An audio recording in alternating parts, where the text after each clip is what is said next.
இந்த நிலையில் இந்திய முன்னாள் இராணுவ அதிகாரி மேஜர் மதன் நம்மோடு இணைந்திருக்கிறார். மத்திய கிழக்கு நன்கு அறிந்தவர், இந்த பிராந்தியத்துடைய செக்யூரிட்டி பற்றி ஒரு ஆழமான புரிதல் கொண்டவர். This is huge. திரு மதன், ஹசன் நஸ்ரல்லா கொல்லப்பட்டிருக்கிறார், ஹெஸ்புல்லாவுடைய தலைவர். இது ஒரு கேம் சேஞ்சர் இல்லையா இந்த நிகழ்வு அப்படிங்கிறது? நிச்சயமா ஹெஸ்புல்லாவுடைய சீஃப் இவங்க தூக்குனது அப்படின்றது ஒரு மிகப்பெரிய டர்னிங் பாயிண்ட் அப்படின்னு நம்ம சொல்லலாம். ஏன்னா நீங்க அந்த தாக்குதல் தைஹேல நடந்த அந்த தாக்குதல், அவங்க அதுக்கப்புறம் வெளியிட்ட போட்டோ, பிறகு லெபனானுடைய போலீஸ் ரிப்போர்ட் ஒன்றும் அபிஷியலா வரல. பட் அந்த பில்டிங்கோடைய டேமேஜ் நீங்க பாத்தீங்கன்னா எந்த அளவுக்கு டேமேஜ் ஆயிருக்கு. ரெண்டாவது அவங்க யூஸ் பண்ண அம்யூனிஷன், அது ஒரு பங்கர் பஸ்டிங் அம்யூனிஷன். ஸோ அந்த பில்டிங்ல இருந்தா யாருமே தப்பிக்கிறதுக்கான ஒரு வாய்ப்பே கிடையாது. ஸோ இது வரைக்கும் அவங்க நேற்று அரசல் புரசலா சொல்லிட்டு இருந்தாங்க. பட் ஐடிஎஃபோட அதிகாரப்பூர்வமான எக்ஸ் தளத்துல இன்னைக்கு பதிவிட்டு இருக்காங்க, நஸ்ருல்லா அவர்களை நாங்க கொண்டு இருக்கோம் அப்படின்னு சொல்லிட்டு. பட் இதுக்கு ஹிஸ்புல்லாக்கள் இன்னும் கிளியரான கம்யூனிகேஷன் எதுவுமே கொடுக்கல. பட் இவங்க ஈரானுடைய ஒரு ஸ்டேட் கண்ட்ரோல் மீடியாவான தஸ்னீம் நியூஸ் ஏஜென்சி பாத்தீங்கன்னா காலையில வரைக்கும் இல்ல அந்த தாக்குதல்ல அவர் தப்பிச்சிட்டாரு அப்படின்னு சொன்னாங்க.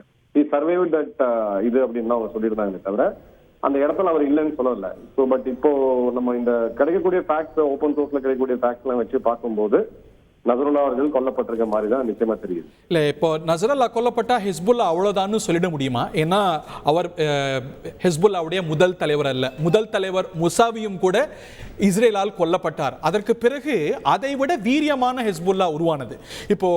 இப்போ நஸ்ருல்லா கொல்லப்பட்டதாலேயே அவ்வளவுதான் ஹிஸ்புல்லா, இஸ்ரேலுக்கான த்ரெட் ஹிஸ்புல்லா கிட்ட இருந்து அவ்வளவுதான் அப்படின்னு சொல்லிட முடியுமா? இல்ல, நிச்சயமா அது முடியாது. ஏன்னா இயக்கத்துல அவங்க ஒரு 70,000 இருந்து 1,00,000 பேர் ஆக்டிவா இருக்கிறாங்க. பிளஸ் அவங்களுக்கு ஒரு நல்ல ஒரு ஸ்ட்ரக்சர் இருக்கு, ஒரு பாராமிலிட்டரி அளவுக்கான ஒரு ஸ்ட்ரக்சர் இருக்கு. ஸோ தலைவர் போனதுனால அந்த இயக்கம் நின்று போயிடுமா இல்ல முடிஞ்சு போயிடுமானா நிச்சயமா கிடையாது. பட் இது ஒரு பெரிய செட்பேக். ஏன்னா நீங்க அவருக்கு ஃபவுண்டர் லீடரை விட நஸ்ருல்லா அவர்களுக்கு ஒரு கல்ட் ஃபாலோவிங் இருந்துச்சு. அக்ராஸ் கல்ஃப் பாத்தீங்கன்னா அந்த அரபு நாடுகளுக்கு மத்தியில் ஒரு கல்ட் ஃபாலோவிங் இருந்துச்சு. ஸோ ரெக்ரூட்மெண்ட் அப்படின்றது அவங்களுக்கு ரொம்ப ஒரு ஈஸியா இருந்துச்சு. நஸ்ருல்லாவுடைய ஃபேஸை பேஸ் பண்ணி, அவருடைய பேச்சுக்கள், அவருடைய உரைகளை பேஸ் பண்ணி அவங்க வந்து ரெக்ரூட்மெண்ட்டை கொஞ்சம் ஈஸியா பண்ணிட்டு இருந்தாங்க. இப்போ இனி அவருக்கு சக்சஷன்ல யாரு வருவாங்க அப்படின்னு பார்க்கும்போது நீங்க அடுத்தடுத்த தலைவர்களையும் அவங்க வந்து இது பண்ணிருக்காங்க. ஃபாஸ்ட் ஷக்கர் உங்களுக்கே தெரியும், அவர் இப்ப இல்ல. இப்ப இதே நேரத்துல பாத்தீங்கன்னா அவங்களுடைய முகமது அலி இஸ்மாயில், அவருடைய head of missile regiment unit ஹெஸ்புல்லாவுடைய, அவரையும் கொண்டு இருக்காங்க. அவருடைய டெப்டியான உசைன் அகமது இஸ்மாயிலையும் கொண்டு இருக்காங்க. இதை விட ரொம்ப முக்கியமா பாத்தீங்கன்னா நேற்று முகமது உசைன் சரூர் அவங்களுடைய ட்ரோன் சீஃப் அவரை கொண்டு இருக்காங்க. அதுக்கப்புறம் பாத்தீங்கன்னா அவருடைய ட்ரோனோட டெப்டி சீஃப் அவங்களுடைய செகண்ட் லெவல் ஆஃப் லீடர்ஸ் எல்லாருமே போனதுனால இப்போ புது தலைவர் யாரு, அவரால் எந்த அளவுக்கு இதை கொண்டு போக முடியும் அப்படின்றது ஒரு மிகப்பெரிய ஒரு கேள்விக்குறியா இருக்கு. இந்த ஈரான் எப்படி எடுத்துக்கொள்ளும்? ஏன்னா இப்போ வந்து இஸ்ரேல் என்ன சொல்லுது அப்படின்னா, நாங்கள் டிட்டரன்ஸை எஸ்டாப்ளிஷ் பண்ணிட்டோம், எங்கள் மேலே குறைந்த அச்ச உணர்வு அப்படிங்கிறது வந்து இப்போ மீண்டும் உறுதி செய்யப்பட்டிருக்கு அப்படின்னு. ஈரானுக்கு இது ஒரு கௌரவ பிரச்சனையாக தான் பார்க்கப்படும். ஈரான் இதில் எப்படி ரியாக்ட் பண்ணப்படும்? ஏன்னா கொல்லப்பட்டிருப்பவர் ஒரு ஷியா மிலிஷியாவை சேர்ந்த ஒரு தலைவர். அது ஒரு ஈரானுக்கு ஒரு பெரிய கௌரவ பிரச்சனை. இன்று ஈரானுடைய சுப்ரீம் லீடர் தலைமையில் அதனது அவசர பாதுகாப்பு கவுன்சில் கூட்டமும் கூட கூடுகிறது. How does Iran come in to this picture? Iran எப்படி ரியாக்ட் பண்ணணும்னு நினைக்கிறீங்க?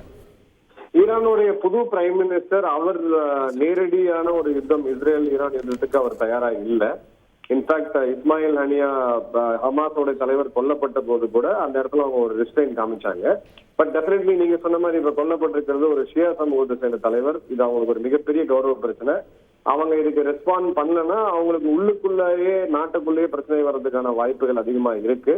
பட் இஸ்ரேல் ஒரு வகையில நான் என்னுடைய கணிப்பு வந்து அவங்க நேரடியா ஈரானை இன்வால்வ் பண்ணணும் அப்படின்ற ஒரு பெயிட் வைக்கிற மாதிரி தான் தெரியுது. சோ இப்ப ஈரானை இந்த பிக்சருக்குள்ள வம்புக்கு இழுப்பது இஸ்ரேல் தான்.